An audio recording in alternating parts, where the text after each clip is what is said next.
What's up, Kansas City? This is Greg Colossae with the National Black United Front. I'm the new Vice Chair of Economic Development. We're here at the Bruce R. Watkins Cultural Heritage Center for our Founders Celebration and Banquet event, celebrating 400 years of resistance. We have for our guest speaker this evening, Dr. Greg Carr. Dr. Carr, welcome. Thank you for coming. Brother, it's good to be here, always. Like, congratulations, man, on your elevation, long distance running in Buff. Well, yes. KC in Buff. That's right. Yes. That's right. That's right. So, Dr. Carr, if you could, tell us a little bit about yourself. Tell us, who is Dr. Carr? Who is Greg Carr? Good question. Well, Langston Hughes said, I am the Negro servant to you all. I'm from Nashville, Tennessee. I'm a teacher. Yes.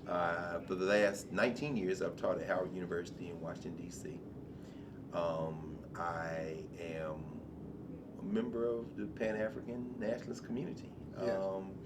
Probably the organization that contributes to the federation that is in Buff that I'm most involved in is the Association for the Study of Classical African Civilizations, ASCAC.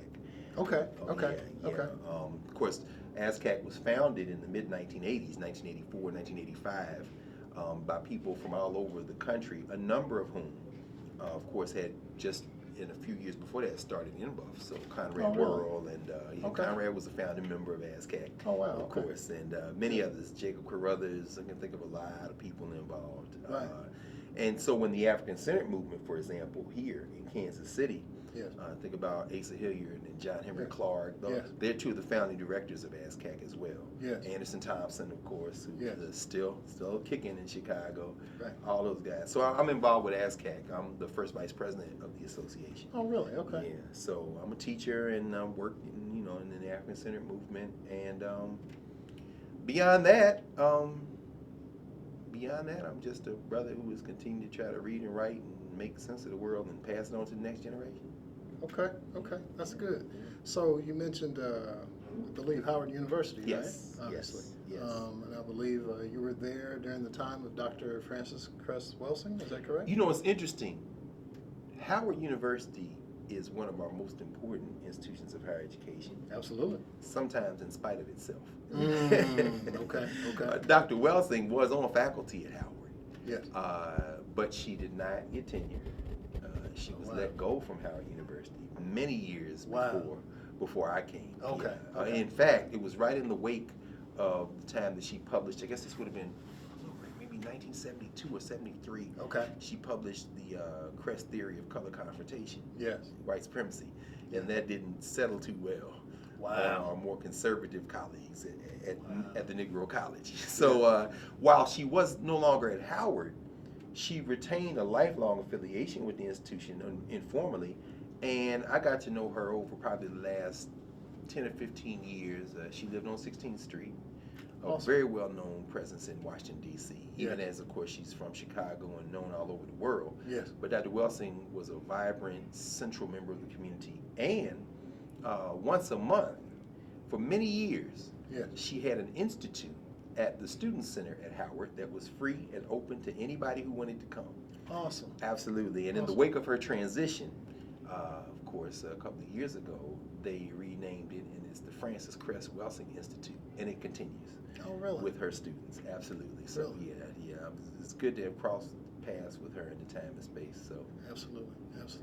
So, D.C. obviously has a very rich history, and as does Kansas City, Missouri. Absolutely.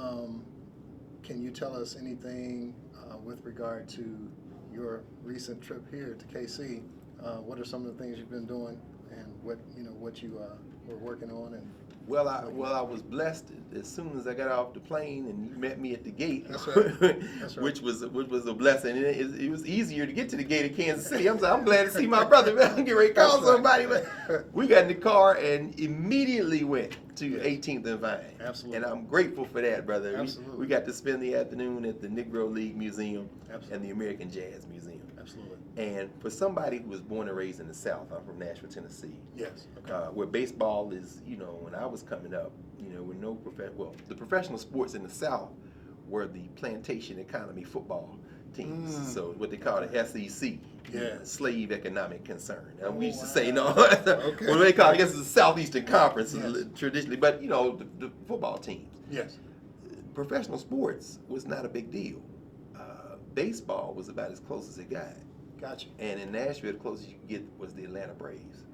So Okay. when I was born in 1965, so I remember, Dusty Baker, Yes. Ralph Garr, Yes. the Hammer, Henry Aaron, after they Yes. had moved, Yes. so to go to the Negro League Museum Yes. for a kid who grew up playing baseball, I mean, it's a shrine. Yes. And so for you and I to go through the locker room there and see Satchel Paige and Josh Gibson and Turkey Stearns and Cool Papa Bell, brother. Yes. I mean, I just said, and then right next door, of course, the Jazz Museum. Absolutely.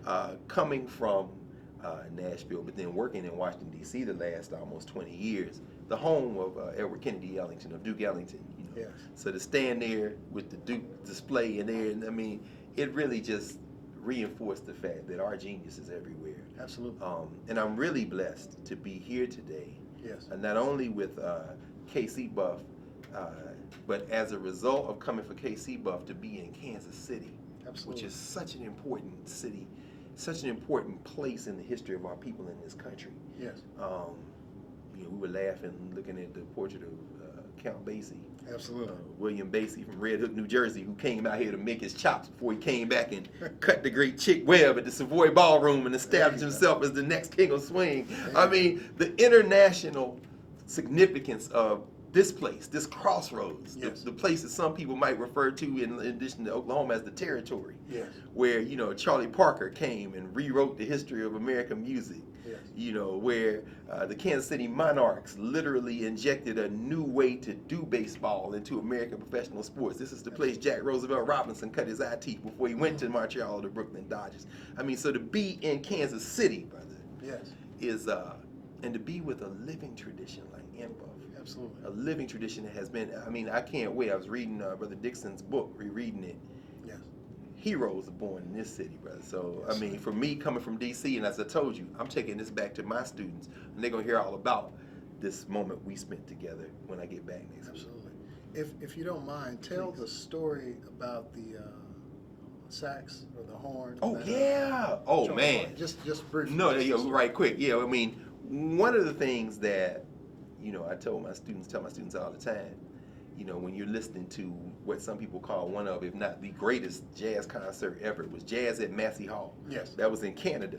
Okay. And it was Max Roach on drums, the great Bud Powell playing piano, Yes. Dizzy Gillespie, Yes. Chi-Raw, South Carolina's finest on trumpet, All right. and you have, Charlie Mingus, of course, Charles Mingus on bass. Mhm.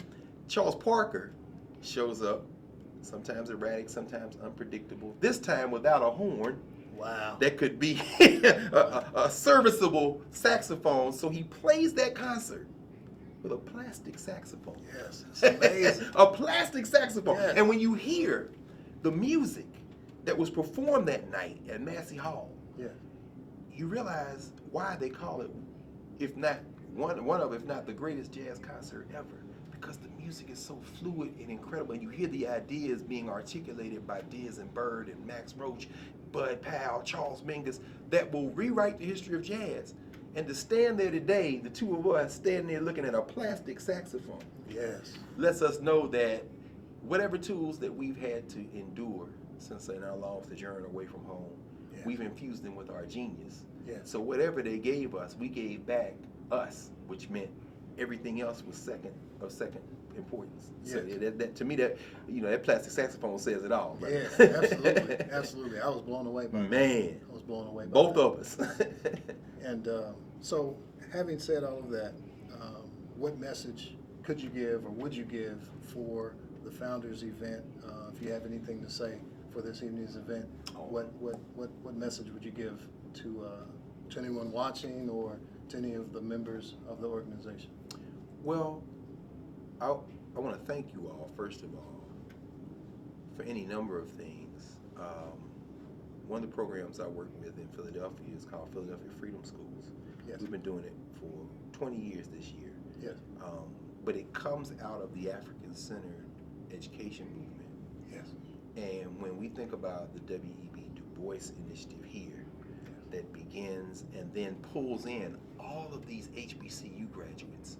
When I think about, as Brother Dixon writes, his generation coming out of Southern University and Lincoln University of Jefferson City. You know, I lived in Philly for 17 years, so when you say Lincoln University in Pennsylvania, they're thinking about Lincoln of Pennsylvania. Absolutely. But understand Lincoln of Missouri. That's right. Where the great Oliver Cromwell Cox once held court, the great sociologist, one of the most brilliant brothers ever to walk the earth. All those HBCU graduates from Tennessee State, where I went to school, where from Southern University, as I said, where John Webster and his wife went to school, to come here in Kansas City and then to join an initiative that begins by teaching reading and math, then adds science, and then lays a foundation for much of what becomes African-centered education. I can say to the people who are now, you all are taking the baton now, and you've been working alongside them, and now to inherit that and run this institution, we owe you a debt that we can only pay by building on what you have established. Yes, sir. And that means for our young people, you got to read, you got to write, you got to build community, and when you find out what your purpose is, you understand that you're not just doing that for yourself, you're doing it for us. So when you all come to Washington, D.C., or y'all come to Philly, y'all come look me up, because this is my brother, and we all work together. And so when you see him, you see me. When you see me, you see him. And together we will win. That statement goes back a long way in MBA. So I'm just glad to be here, and that would be the message I would send. Thank you so much. I appreciate Dr. Carr. you. Appreciate you, brother. Appreciate you.